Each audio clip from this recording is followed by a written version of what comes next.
فرزند زہرا یہ حالات برے ہیں۔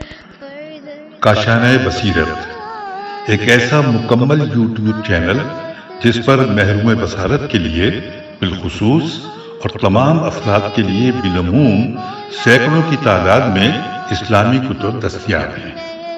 لہذا گزارش ہے کہ آپ اپنی ذمہ داری نبھاتے ہوئے کاشانۂ بصیرت کو سبسکرائب کرنے کے ساتھ ساتھ بیل آئیکن کو پریس کیجیے تاکہ آپ علم کے حصول کے ساتھ ساتھ مذہب اہل بیت کی اشاعت میں بھی اہم کردار ادا کرتے رہیں۔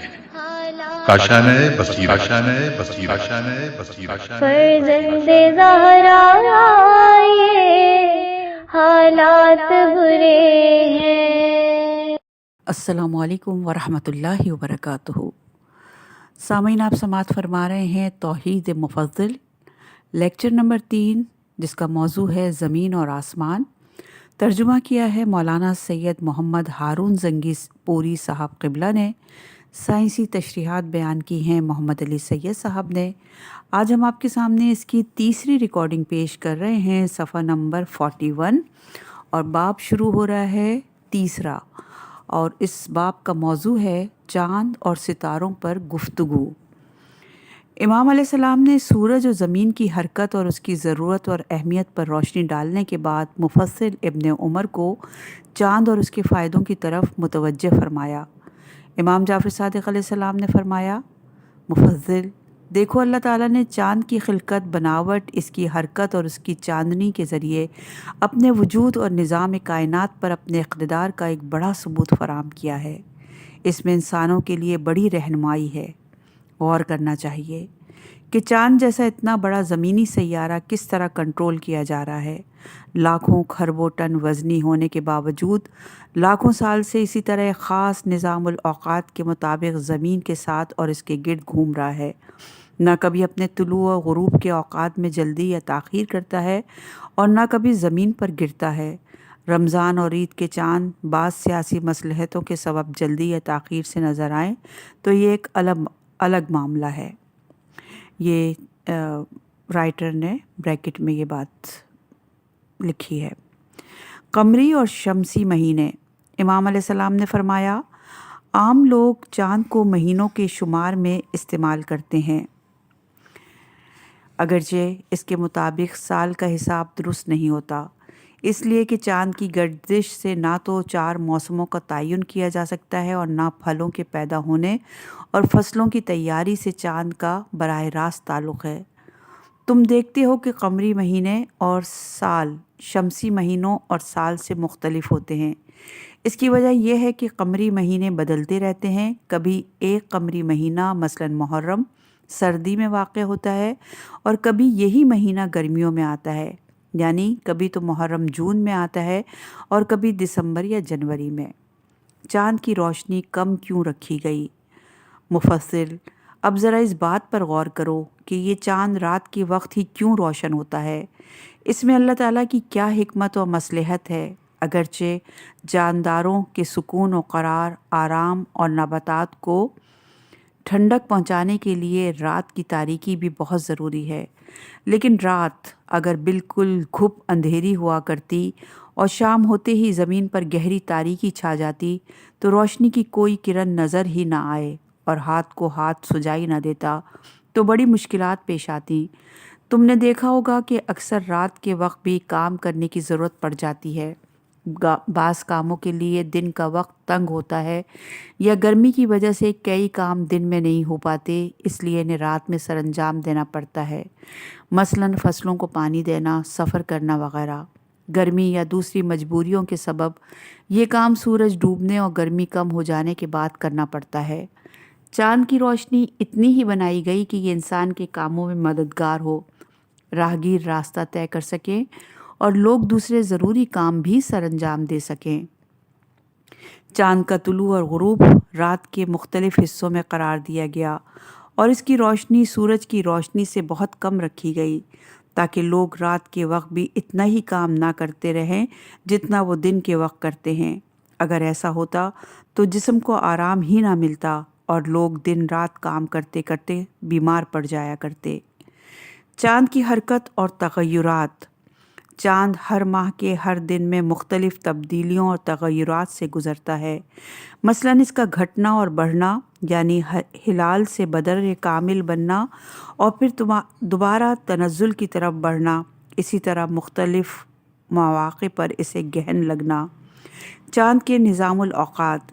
ان سب تبدیلیوں میں جو ہم ہر ماہ چاند کے اندر دیکھتے ہیں، ان میں دنیا اور اہل دنیا کے لیے بے شمار فوائد ہیں، اور اس کے ساتھ یہ تبدیلیاں اور چاند کی حرکت جو لاکھوں کروڑوں سال سے خاص نظام الاوقات کے مطابق ہوتی ہے، ان میں غور و فکر کرنے والوں کے لیے اللہ تعالیٰ کی عظیم نشانیاں ہیں۔ مثلاً انسان کو سوچنا چاہیے کہ ایک سوئی آسمان کی طرف اچھالیں تو وہ فوراً ہی زمین پر آ کر گر جاتی ہے۔ پھر یہ کروڑوں ٹن وزنی پہاڑوں کا مجموعہ یعنی چاند زمین پر کیوں نہیں گرتا؟ یہ کس طرح اور کس طاقت کے زیر اثر ایک مکمل اور اپنے نپے تلے نظام الاوقات کے مطابق طلوع اور غروب ہوتا ہے؟ کبھی نہ اس کے طلوع میں دیر ہوتی ہے، نہ غروب میں تاخیر ہوتی ہے۔ یہ آخر کس وجہ سے گہن میں آتا ہے اور اس کے زمین پر کیا اثرات رونما ہوتے ہیں؟ چاند کے بڑھنے کے ساتھ ساتھ سمندروں کا پانی کیوں اچھلنے لگتا ہے؟ سمندروں سے بڑی بڑی موجیں کیوں اٹھنے لگتی ہیں؟ چاند کے بارے میں سائنسی معلومات۔ ہماری زمین سورج کا سیارہ ہے اور چاند زمین کا سیارہ ہے، جبکہ زمین کے ساتھ ساتھ یہ بھی سورج کے گرد گھوم رہا ہے۔ عجیب بات یہ ہے کہ سورج اگرچہ اتنا بڑا ہے کہ لاکھوں زمینیں اس کے اندر سما سکتی ہیں، اور چاند کا سائز زمین سے بھی بہت چھوٹا ہے، لیکن آسمان پر یہ ہمیں سورج جتنا بڑا نظر آتا ہے۔ اس کی وجہ اس کا سورج کی نسبت زمین سے زیادہ قریب ہونا ہے۔ چاند زمین سے 24,000 میل 3,85,000 کلومیٹر کے فاصلے پر گردش کرتا ہے۔ زمین اور سورج کے درمیان فاصلہ 9,30,00,000 میل کے قریب رہتا ہے۔ زمین کے گرد چاند کی گردش کی رفتار 36,800 کلومیٹر فی گھنٹہ ہے۔ چاند پر بھی دن رات ہوتے ہیں، لیکن یہ زمین کے دن رات کی طرح نہیں ہوتے۔ چاند کے جتنے حصے پر سورج کی روشنی پڑتی ہے وہاں دن ہوتا ہے، اور جتنا حصہ سورج کی روشنی سے خالی ہوتا ہے وہاں رات ہوتی ہے۔ چاند اپنے محور یعنی ایکسس پر 27 زمینی دنوں میں ایک گردش مکمل کرتا ہے، جبکہ زمین کی محوری گردش تقریباً 24 گھنٹے میں مکمل ہوتی ہے۔ چاند کم و بیش اتنے ہی عرصے میں زمین کے گرد اپنی گردش مکمل کرتا ہے۔ یہی سبب ہے کہ زمین سے ہمیں ہمیشہ چاند کا صرف ایک ہی رخ نظر آتا ہے۔ اس کے عقبی حصے کو صرف سیٹلائٹ کے ذریعے دیکھا جا سکتا ہے۔ چاند کی سطح پر کسی قسم کی فضا موجود نہیں ہے۔ چاند کی کشش ثقل زمین کے مقابلے میں بہت کم ہے، اسی لیے اگر زمین پر آپ کا وزن 66 کلو گرام ہے تو چاند پر یہ وزن صرف 11 کلو گرام رہ جائے گا۔ چاند کی سطح پر آپ قدم جما کر نہیں چل سکتے، وہاں چلنے کے لیے آپ کو مینڈک کی طرح چھلانگیں مار کر چلنا ہوگا۔ رات کے وقت یہاں درجہ حرارت -169 سینٹی گریڈ رہتا ہے، جبکہ دن کے اوقات میں یہاں کا درجہ حرارت 117 سینٹی گریڈ ہو جاتا ہے۔ اور یہ حوالہ ہے کائنات، مصنف ہیں محمد عبداللہ۔ خلا میں ستاروں کی گردش۔ چاند کے بارے میں گفتگو کرنے کے بعد امام جعفر صادق علیہ السلام نے مفصل ابن عمر کو آسمان پر نظر آنے والے ستاروں کی حرکات، ان کی گردش اور ان کی مختلف رفتاروں کی جانب متوجہ فرمایا۔ آپ علیہ السلام نے فرمایا، مفصل، اب تم ان ستاروں اور ان کی گردش اور رفتار کے اختلاف پر غور کرو۔ دیکھو، ان میں سے بہت سے ستارے ایسے ہیں کہ زمین پر جو مقام ان کے لیے مقرر ہے اس مقام سے نہیں ہٹتے۔ ہاں، ان کی گردش ہوتی ہے مگر ایک ساتھ۔ آپ سوچیں گے کہ یہ ستارے اگر ایک مقام پر قائم رہتے ہیں تو پھر حرکت یا گردش کس طرح ہوتی ہے؟ اس بات کو اس طرح سمجھیں کہ آسمان پر ستارے مختلف مقامات پر موجود ہیں اور حرکت میں رہتے ہیں، لیکن زمین کی گردش ان کے سامنے اس طرح ہے کہ یہ ستارے حرکت کے باوجود ہمیں زمین سے ایک ہی جگہ جمے ہوئے نظر آتے ہیں۔ امام علیہ السلام نے فرمایا، بہت سے ستارے اس اصول سے بالاتر ہیں کہ یہ مختلف برجوں میں آتے جاتے رہتے ہیں اور ان ستاروں کی رفتاریں بھی مختلف ہیں۔ اس کے علاوہ یہ بات بھی سمجھنے کی ہے کہ ان میں سے ہر ایک کے لیے دو مختلف رفتاریں ہیں۔ ایک تو وہ رفتار ہے جو پورے فلک الافلاک یعنی کہکشاں کی گردش کے ساتھ مغرب کی طرف ہوتی ہے، دوسرے خود اس کی ذاتی حرکت ہے جو مشرق کی طرف ہوتی ہے۔ اس بات کو اس طرح سمجھو جیسے ایک چیونٹی چکی کے پاٹ پر چل رہی ہے اور چکی بھی چل رہی ہو، تو ایسی صورت میں چیونٹی کی دو حرکات ہوں گی، ایک تو اس کی ذاتی حرکت یا رفتار جو سامنے کی جانب ہوگی، دوسری بلا ارادہ حرکت جو چکی کی حرکت کے سبب ہوگی اور چیونٹی کو پیچھے کی طرف کھینچتی ہوگی۔ ستاروں، سیاروں اور کہکشاؤں کی حرکت۔ یونانی عالم اور فلسفی ارسطو سے لے کر مغرب کے سائنسدان نیوٹن اور آئنسٹائن تک ایک بے حرکت اور محدود کائنات کے قائل تھے، لیکن آج علم فلکیات کے ماہرین جانتے ہیں کہ ساری کائنات مسلسل حرکت کی وجہ سے قائم ہے۔ ان کائناتی اسرار کو سب سے پہلے قرآن مجید اور پھر امام علیہ السلام نے واضح کیا کہ کائنات لامحدود، متحرک اور مسلسل وسعت پذیر ہے۔ مغرب کے سائنسدانوں میں ایڈون ہبل وہ پہلا سائنسدان تھا جس نے 1930 میں اس حقیقت کے مشاہداتی ثبوت پیش کیے۔ سورج، چاند، ستارے، سیارے، کہکشائیں، گیس کے بادل سب ہی ہر لمحہ حرکت کر رہے ہیں۔ ان کی حرکت کی رفتاریں بہرحال مختلف ہیں۔ یہی نہیں بلکہ ان آسمانی اجسام میں سے ہر ایک کی مختلف گردشیں بھی ہیں۔ مثلاً زمین اپنے محور پر بھی گھوم رہی ہے اور گھومتے گھومتے یہ سورج کے گرد اپنے مدار پر بھی گردش کر رہی ہے۔ پھر زمین کی ایک اور گردش بھی ہے جس میں یہ پورے نظام شمسی اور سورج کے ساتھ حرکت کر رہی ہے۔ اس کے مقابلے میں سورج جو بظاہر ایک جگہ ٹھہرا ہوا نظر آتا ہے، وہ بھی دودھیا کہکشاں کے مرکز کے گرد گھوم رہا ہے۔ خود کہکشائیں بھی اپنے اربوں کھربوں ستاروں کے ہمراہ مسلسل کسی نامعلوم مرکز کا طواف کر رہی ہیں۔ ہم زمین سے آسمان کو دیکھتے ہیں، ہم زمین پر رہتے ہیں اور زمین سے آسمان کو دیکھتے ہیں۔ آسمان پر بکھرے ہوئے ستاروں کا یہ نظارہ ہم روزانہ زمین کی محوری گردش کے سبب کرتے ہیں۔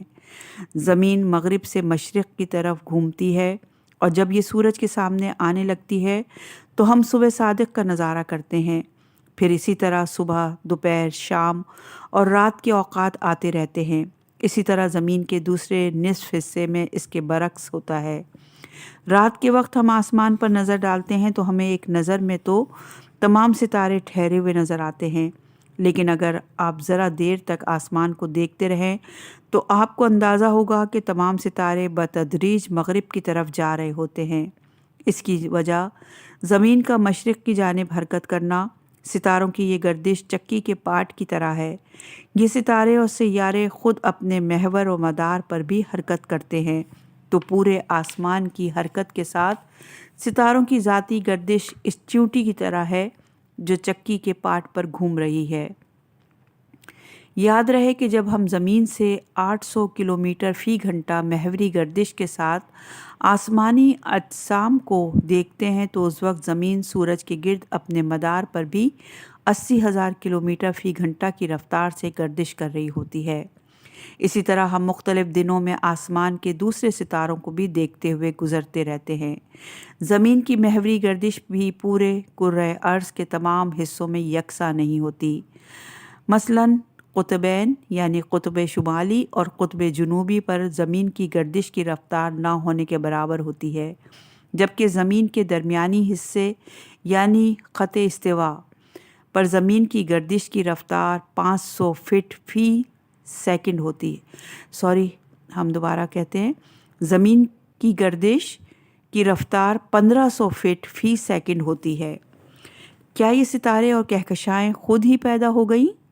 ستاروں، سیاروں اور کہکشاؤں کی یہ منظم حرکات کائنات میں یہ مکمل نظم و ضبط اور اس نظم و ضبط کے پیچھے موجود قوانین فطرت کا مشاہدہ کرنے کے بعد کوئی ہوش مند انسان یہ تصور بھی نہیں کر سکتا کہ یہ سب کچھ بغیر کسی پیدا کرنے والے کے پیدا ہو گیا اور خود اپنے بلبوتے پر موجود، قائم اور حرکت پذیر ہے۔ امام جعفر صادق علیہ السلام نے مفضل ابن عمر کو اسی بات کی طرف متوجہ فرمایا۔ تمام ستارے ایک جیسے نہیں ہیں۔ آپ علیہ السلام نے فرمایا، مفضل، کائنات کے اس نظم و ضبط کو دیکھو اور پھر ان لوگوں سے دریافت کرو جو یہ کہتے ہیں کہ یہ ستارے جس حالت و کیفیت پر اب ہیں یہ خود بخود بن گئے ہیں۔ کسی بنانے والے خالق اور صانع نے ارادے کے ساتھ انہیں نہیں بنایا۔ اگر ان کا خیال درست ہے کہ یہ سب ستارے خود بخود بن گئے تو ان سے پوچھو کہ یہ سب ہی ستارے ایک جیسے کیوں نہیں ہیں؟ ان سب کی حرکت اور آسمان میں ان کی رفتاریں یکساں کیوں نہیں ہیں؟ یہ خود بخود پیدا ہوتے تو سب ہی ایک جیسے ہوتے۔ اس سے معلوم ہوا کہ دو طرح کے ستارے یعنی ستاروں اور سیاروں یا مختلف اقسام کے ستاروں کے اس انداز سے گردش جو اب ہے کسی ارادے، منصوبے، تدبیر اور حکمت و تقدیر سے ممکن ہوئی ہے۔ کائنات میں ستاروں اور سیاروں کی تعداد ہمارے نظام شمسی جس کہکشاں میں پایا جاتا ہے اسے دودھیا کہکشاں یعنی ملکی وے کہا جاتا ہے۔ اس کہکشاں میں سورج جیسے یا سورج سے بہت بڑے تقریباً 100 ارب ستارے پائے جاتے ہیں۔ یہ ایک درمیانے سائز کی کہکشاں ہے، جبکہ ملکی وے سے قریب دوسری کہکشاں میں 200 ارب ستارے موجود ہیں۔ اس وقت تک کائنات میں ایسی 10 کھرب کہکشاؤں کو دریافت کیا جا چکا ہے۔ سائنسدانوں کا خیال ہے کہ کائنات میں کم از کم 100 کھرب کہکشائیں موجود ہیں۔ تو کیا کوئی عقل رکھنے والا انسان سوچ سکتا ہے کہ یہ عظیم کائنات اور کھرب ہا کھرب ستارے خود بخود پیدا ہو گئے اور آج تک اسی طرح قائم ہیں؟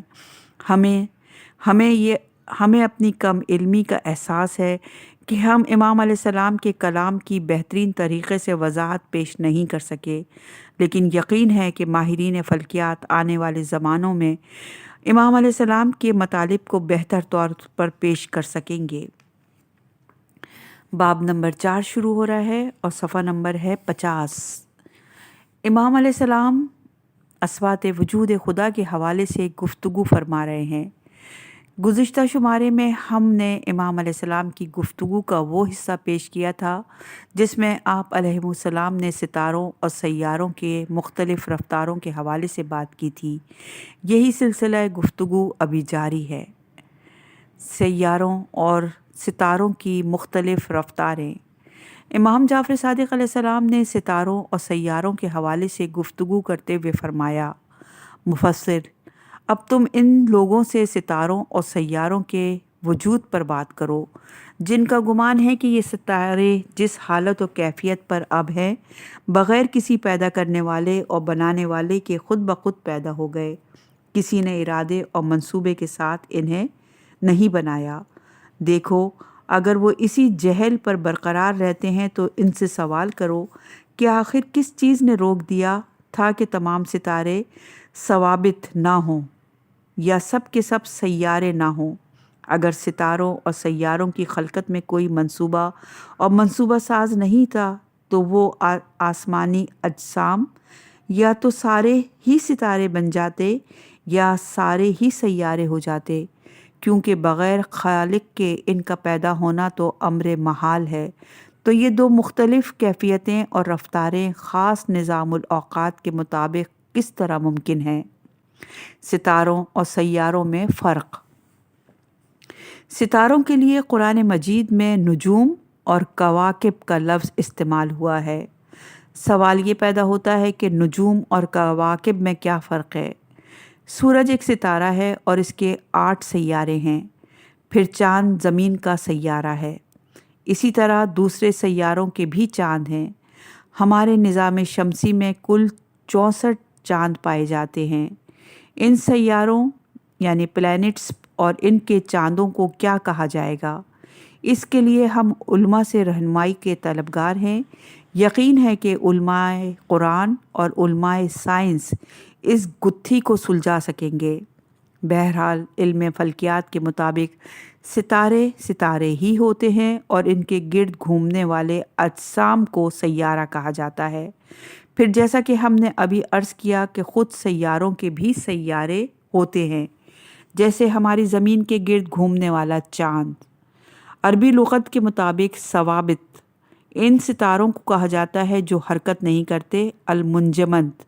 لیکن حقیقت یہ ہے کہ علم طبیعیات اور موجودہ علم فلکیات اور سائنسی مشاہدات کے مطابق کوئی سیارہ اور ستارہ ایسا نہیں جو حرکت نہ کر رہا ہو۔ ساری کائنات کی زندگی کا راز حرکت ہی میں پوشیدہ ہے۔ البتہ زمین سے ستاروں اور سیاروں کو دیکھنے والوں کے لیے بہت سے ستارے ایک مقام پر جمے ہوئے نظر آتے ہیں۔ اس کی وجہ زمین اور ان ستاروں کی اپنی اپنی گردش ہے۔ واضح ہے کہ امام علیہ السلام نے اس موضوع پر مفصل ابن عمر سے انہی اصطلاحات میں بات کی جو اس دور میں رائج تھی۔ اگر سارے ہی ستارے ایک رفتار سے حرکت کرتے، امام علیہ السلام نے فرمایا، مفصل ان دونوں اقسام کے ستاروں کی اس طرح سے گردش جو اب ہے، اس سے ظاہر ہوتا ہے کہ ان کی تخلیق ایک ارادے، تدبیر، حکمت اور تقدیر، اندازے اور منصوبے کے تحت بتدریج ہوئی ہے۔ ان آسمانی نجوم کی خلقت اور ان کا اس طرح ایک خاص انداز سے حرکت کرنا کسی خالق کے وجود کے بغیر ممکن نہیں ہے، جیسا کہ ان معطلین خدا کو نہ ماننے والوں کا دعویٰ ہے۔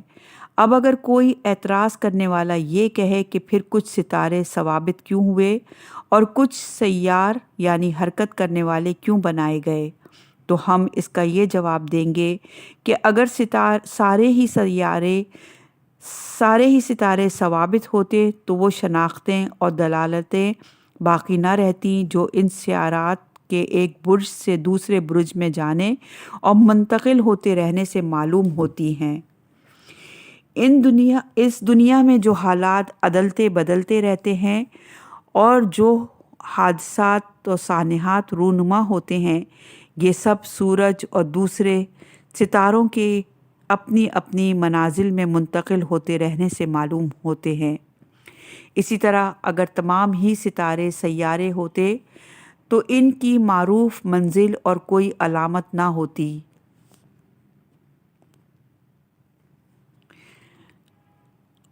تو اسی سے کہ کواکب سیارے اپنے معین برجوں میں منتقل ہوتے ہیں اور باقی ستارے اس انداز سے حرکت نہیں کرتے کہ برجوں میں آئیں اور جائیں۔ دیکھو، کسی راہ چلنے والے کی رفتار کا اندازہ منزلوں سے ہوتا ہے کہ اس نے کتنے وقت میں کتنا فاصلہ طے کیا ہے۔ اگر منزلیں نہ ہوتیں تو ان ستاروں یا سیاروں کی رفتار کا اندازہ نہایت دشوار ہوتا۔ پھر ان ستاروں سیاروں کی گردش کی رفتاریں الگ الگ اس لیے بھی ہیں کہ اگر سب ایک ہی حالت پر حرکت کرتے ہوتے تو ان کا نظام ایک دوسرے سے مخلوط ہو جاتا اور ان ستاروں اور ان کے برجوں میں آنے جانے سے جو مقاصد مطلوب تھے وہ ختم ہو جاتے۔